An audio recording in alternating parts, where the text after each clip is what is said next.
So the event just ended. Lots of really crazy reveals, but I think for me, what stole the show and just like blew me away was Expedition 33. I mean, this game, I already thought it looked really cool and really good, but they just blew me away. I mean, it just looks better and better and better every time I see it. And it's not just the art direction. Like the art direction is doing a lot of heavy lifting, I feel, but even just in terms of gameplay, in terms of some of the melding of old ideas with the new ideas is really, really fascinating. Something as simple as introducing these real-time elements into the turn-based combat is such like a no-duh kind of thing to do, because it makes it so even if you're somebody that doesn't connect with the turn-based stuff because it's slower and more tactical and methodical, now you're able to blend it with the real-time elements of specifically timing, parries, dodges, charging attacks, stuff like that. That can make it more engaging and make people sit up a little bit more, which is awesome. I love that. One of the other like things is like just the world building. Every bit of it looks so good. The concept with the painter, all of it is very, very impressive. Like I'm having trouble coming up with something that I'm not like really impressed by with it. It's just, it looks so good. Graphically, it looks really good. And it's a small team too. That's the other thing. This is not a big team making this. This is a small team. With this also, yeah, I mean, look at this. Oh God. Oh God. Once a year, the paintress wakes and paints a number on her monolith, and everyone who has passed that age is erased. Every year that number ticks down, and everyone dies younger and younger. Expeditions depart to kill the paintress, determined to fight until their final breath, but none have ever returned. Our story follows Expedition 33. Dude, I love it. And it's a clever idea too. That's the thing. My only fear with this game, there's two pieces. Number one is I'm worried it's really short. It's a small team. If it were short, it would be totally fair. And it's almost, I mean, it's a good problem to have because I think it looks so good. I want a lot of it. And I understand that it might not be practical to have a lot of it. The second piece that I am concerned about is performance. As I've said a bajillion times, whenever you see a game showcased, they are showing you the best of what they have to offer, right? They're not going to show you the worst clips. They're not going to show you the parts that are the most rough. They're going to show you the parts that they think are the most impressive. And so if in those showcases, there's still things like frame drops or pop-in or glitches and, you know, things like that, that should make you sit up and be concerned. If you guys recall, Callisto Protocol, that was a huge game, highly anticipated.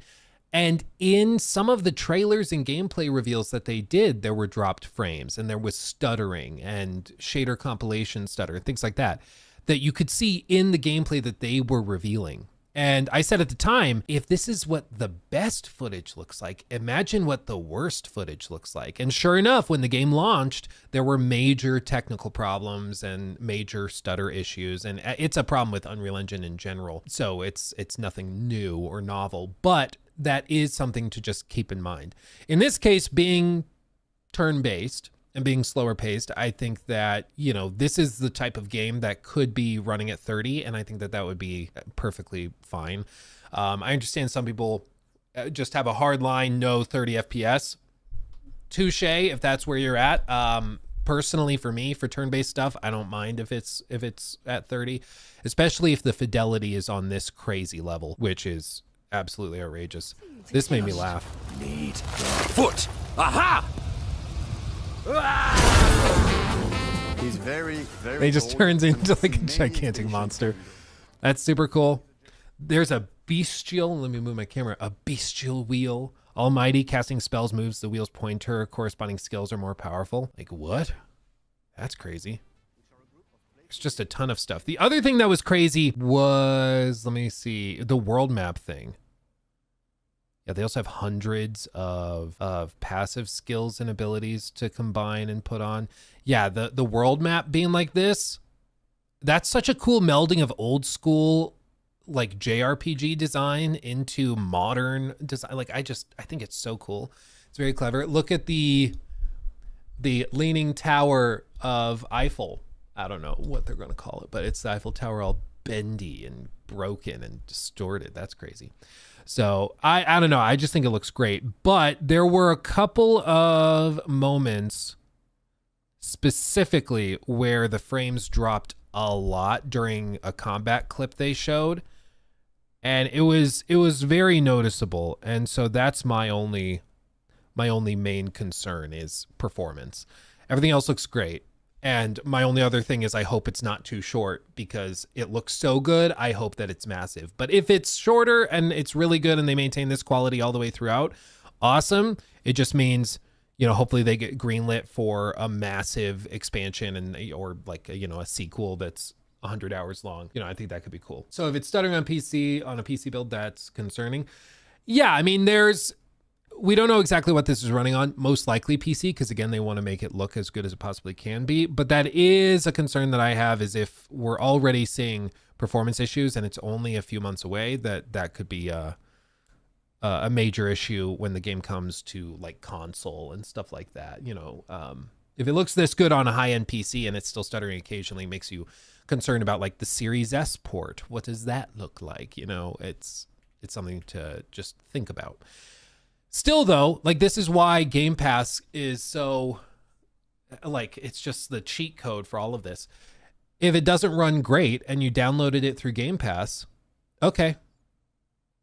Just wait till it's better and then play it then. Like, it's kind of the ultimate demo, is that you can just download it and try it. Stutter isn't really an issue on console versus PC with UE5. Well, specifically if it's a shader compilation stutter that is causing it.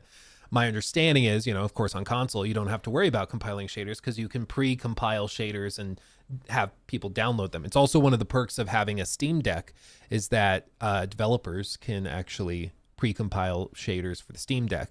Whereas on a typical PC, when everything is much more dynamic, it has to do that ahead of time after you download it.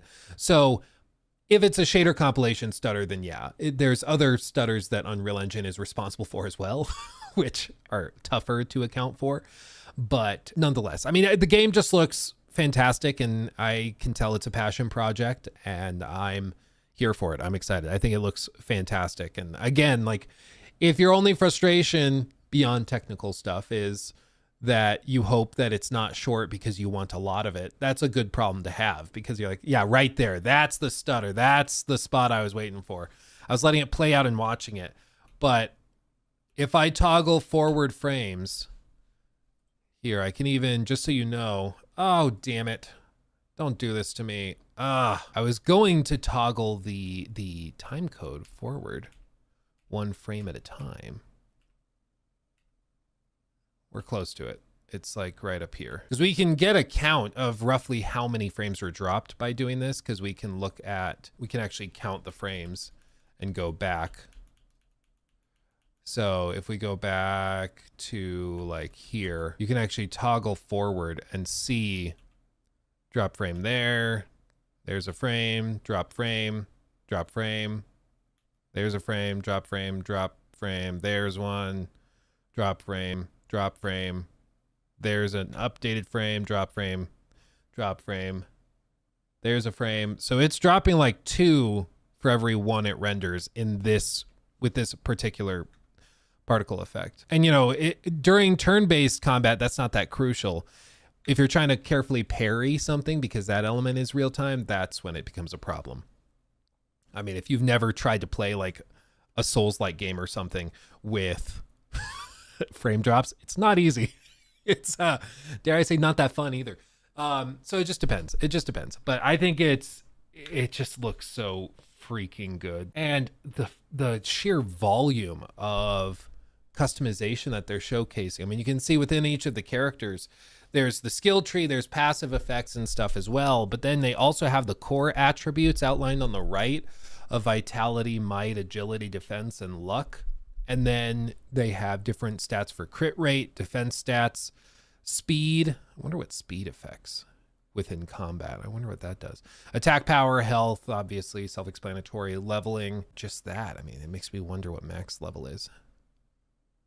Interesting. I'm already trying to decipher how long the game is, how big it is. Yeah. Oh, man. Oh man. Yeah, I think it looks so good. So I'm excited for this one. This is one that I thought looked good for a while, but I was not ready for it to look so impressive. So here we are. I'm buckled up. I'm ready to go. But let me know what you guys think. He took my thing.